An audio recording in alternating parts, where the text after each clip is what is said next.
What's going on, Falcons fans? Logan here. Welcome back to Rise Up Rundown, and if you're new here, welcome. It's time. The game we've all been waiting for. The Falcons versus the Aints. Or the team that came from hell. Or no, the disgrace to anyone's life. No, wait, it started with an S. The sore losers that complain about a pass interference even though they threw an interception in overtime. I think. Let me look this up. I totally forgot their name. I'm sorry, guys. The Saints? However you say it, this is one of those matchups where no matter how good or bad either team is, you're always excited to see each other play, and it usually always is a pretty good game. So with that being said, let's preview our matchup versus the New Orleans professional football team. Alright, that's enough jokes. We all know we're facing a tough New Orleans Saints team this week. This might even be our toughest game of the year. The Saints are a well-coached team, there's talent on both sides of the ball, they have an elite home field advantage, and of course, it's a divisional game. A win here would feel great. But before we preview this matchup, if you're new here, how these game previews work is we're never going to predict who wins the game. Instead, we're going to go over three things. 1, what to watch out for from the opponent. And yes, a good home field advantage does count as something to watch out for. 2, possible breakouts from the Falcons. And 3, how the Falcons can win the game. Not necessarily if they win the game, but how the Falcons can win.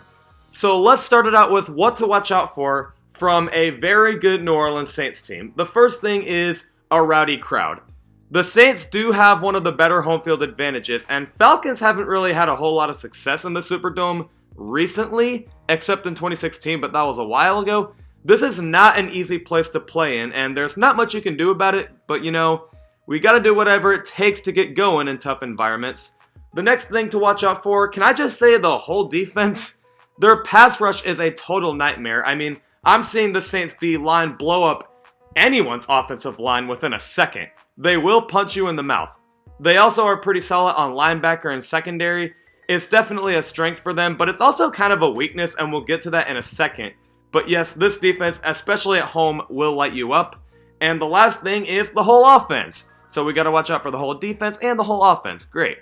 Drew Brees is back. Michael Thomas is really their only weapon at receiver, but he is scary. And of course, the running back duo is something I don't think we're going to contain at all, to be honest.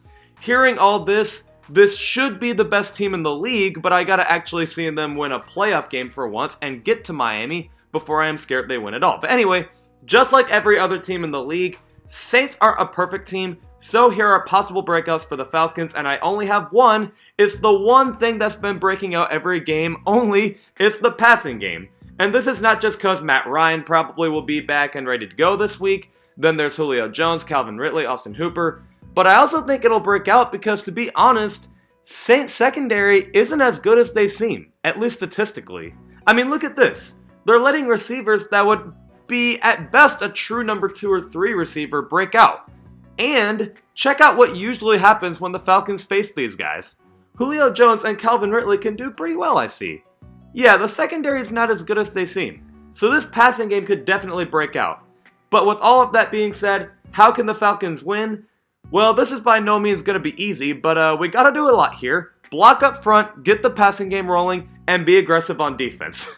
It's not going to be easy, but if we do all 3 of those things, we should be okay. But that's all I have. I cannot promise you we win this game, but I also can't promise you we lose. Let's, for the love of humanity, hope the Falcons do leave the season with a win here. Other than that, please make sure to smash that like button, blow up the comment section, hit that subscribe button so you don't miss any weekly content. New episodes every Tuesday and Friday at 11 o'clock a.m. Eastern, and I'll see you guys this Tuesday recapping the game against the Saints at Tuesday 11 o'clock a.m. Eastern. Rise up.